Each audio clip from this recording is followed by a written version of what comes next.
You're listening to the Things of That Nature podcast. Coming to you from Denver, the Mile High City, is me, your host, Rockshana. I invite you to join me for truly honest, passionate, and fun talks that motivate, invigorate, and maybe inspire. When you're ready in the Mile High, the sky's the limit. Everything and anything goes. So let's start talking about things of that nature. Hey everyone, thanks for tuning into the Things of That Nature podcast. I'm your host, Rockshana, and today I have an author with me. Hi, Zena. How are you? I'm fine, thank you. How are you? I'm doing well. You have a new book coming out, correct? It's out. Now you have it. And it's a story about a very aggressive woman who seeks financial and social status. And what she does to get what she thinks she really makes for a very interesting read. The main character is Donna. And in the beginning, I did not like Donna. But it turns into an interesting experience for me as well as the reader. Okay. So you say in the beginning you did not like Donna. Do you predict that some of these readers won't like her as well? I predict that, yes, because she is so avaricious and so grasping, and she's not letting life be lived. She's missing out on too much of what's really important. Oh, I see. Now, the plotline of your book is something that I will say women today are going through. Was it pulled from just having different types of women in your life, or was this really just an idea of its own?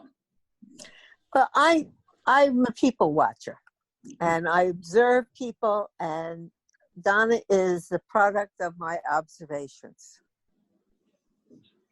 And I tend to write about what I experience, so some of Donna's experiences were actually my experiences, such as her experience with breast cancer. Repeat that for me. Well, I said some of her experiences are the same as mine because she experiences breast cancer, and that's something that I am going through as well.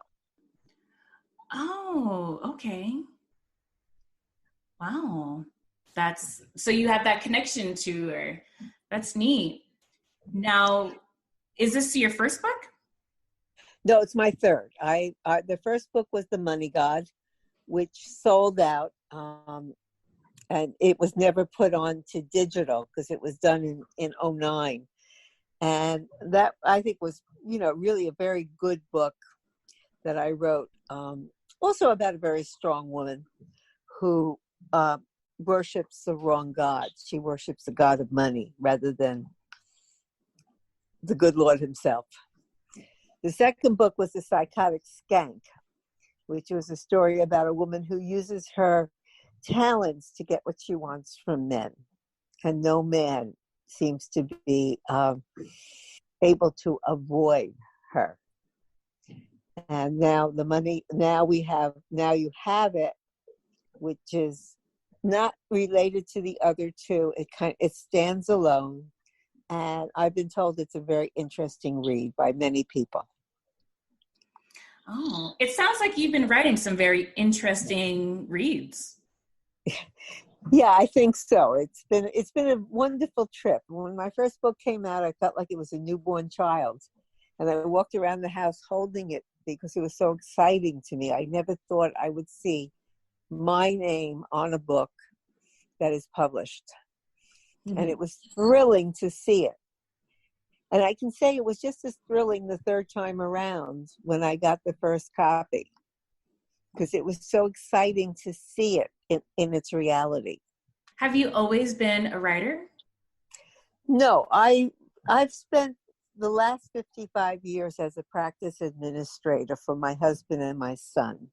They have a podiatry office in Belmore, New York, and I've been the administrator there. I still am doing it, but I'm doing it more from home now because of the COVID virus. that and the metastatic breast cancer has prevented me from going into the office. Oh, I see. So And I'm not having fun being quarantined. yes, you and many, but many can relate. And so you were doing the administrative work. What encouraged the writing? Well, my first book started because I was trying to find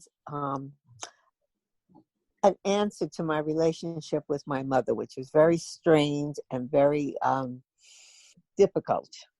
And I started writing about her life as a journal for myself. And I got halfway through it and I said, this is not good. I'm going to turn it into a novel. And that's how that all started. It really was an exercise for my own benefit. And it turns into a book that was really worth reading. That's pretty cool. That's pretty cool that it rooted in from just journaling about your mother. Well, she was a very difficult lady. She was a very abusive mother. And, I tried to see it from her point of view in The Money God. And that's where it kind of helped me come to grips with the life that she led, and as a result, the life that I've led. Now, who's your target? Who do you want to reach with your books? Well, I really always felt my target was women in the age between 40 and, older, and people who have some experience in life. That was always my target. Now, this book, I've been told, is very interesting to men, and they seem to enjoy it as well as women. So that's been a tremendous benefit to me. So a little bit of a surprise. Yes. Well, you kind of target women, and then sometimes, the way I write the way I speak. So I guess the men who have read it have enjoyed it. And it's like I just tell a tale, a story, and I go from there. I don't use an outline when I write, so my characters develop as they go along, and that's what makes them so interesting. They're even interesting to me. Is there in the works for book number 4? Yes, it started, but between the COVID quarantine and the chemotherapy and all of the other things that are going on in my life all at once, I haven't had much time to clear the zone so I could write. Because you need to gotta get your mind set. It has to kind of be like a clean slate. And it has not been a clean slate the last few months. Right. Yeah. So you have to be in that zone to sit and just go along to it. How long did it take you to write your previous books? Well, The Money God took the longest. That was about 2 years. Psychotic Skank took a year. And Now You Have It basically took a year. But that was including, the going over the proofs and doing all the corrections and, all the tedious work that goes behind having a book published, which I never enjoyed doing in the first place. There's always that fun part where you like doing, and then the part you're like, oh, okay, here we go. It's like, it's fun to cook dinner, but not clean up. Yes, very much to that.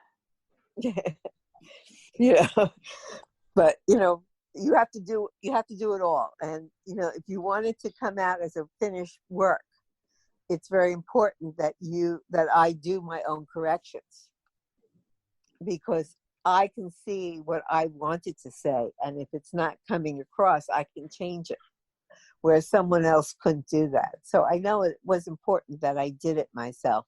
Mm-hmm. Though I will say my husband and my son were very helpful because they corrected all the spelling errors. And were these all self-published?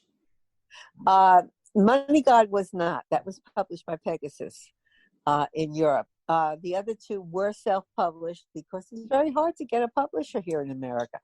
Mm. It's a very difficult task. I mean, unless you're Grisham or Patterson, they're not interested in Zena Livingston. It's just not happening. That's understandable. it's always like the push, the extraness that, you know, a full-on publishing company that can do for you versus yourself. But also I think it's kind of like a jump for you and anyone that's self-publishing their work to really take the jump and say, hey, I'm putting it out there on my own. Let's see what happens. That's exactly what I did. And I've been very happy with, with the way this has all turned out, because I see, there's been a lot of activity on my web page.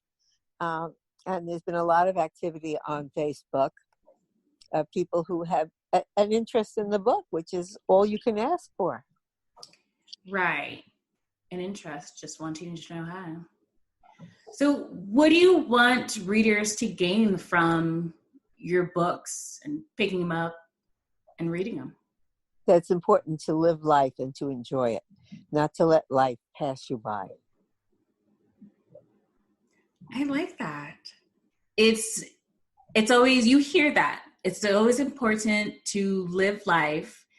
You see it in movies, but also if you could read it, take it in, that's a different form. So that's pretty neat. Yeah, I mean, when someone has a bad illness, you start to see life in a different way. And I know it's important to try to enjoy every day, even if you're doing nothing. It's like today we did nothing, but it was a beautiful day and the sky was pretty and I could actually enjoy seeing it, because it's just important to take the time to look around and say, gee, this is a nice day. I'm going to make the most of it. Mm-hmm. And that's the way I'm trying to live my life. And it's proven to be a very good, a good experiment for me. And instead of always working, I'm actually taking time now to enjoy other things other than work. Neat. Do you foresee in the future you speaking, doing like talks regarding your book, your life, or some newly titles? I would love to do that, but it's very hard because of the immune factors that have come into play here. I can't be with crowds. When I did The Money God, I was able to talk to large groups of people at one time, but now I can't take that chance. Even before the virus, I wasn't allowed to fly or to be with other, groups of people. I always have to be in a small area where I know everyone is well. And, it has impeded my ability to promote the book. Which forums like these are always great. That's why people like you do a wonderful service for people like me. Yes, absolutely. Now, what is your writing process? I have an idea, and it's a general idea. And I sit down and I try to develop that idea as if I'm telling a story. And I verbally create it in my head and put it on the computer. And it comes out like I am just telling a story about the topic. And that's how I write. And I think it leads to a more interesting way of writing. I have a friend who's also an author, and he writes from an outline. And when you read his book, you know where it's going to go.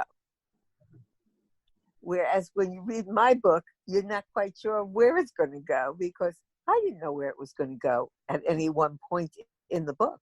That's a little dangerous, don't you think? It can be interesting. It provides for an interesting read. It also makes it more interesting for me as the writer, because I can then, develop the character as I feel she or he should be developed. Did young Zena Livingston ever think that writing would be something in the future? No, because young Zena Livingston was very busy. I started my first job was a teacher. I was teaching in the South Bronx of New York, where I taught people who couldn't read in 7th, 8th, and 9th grade. And that's my first job. And I love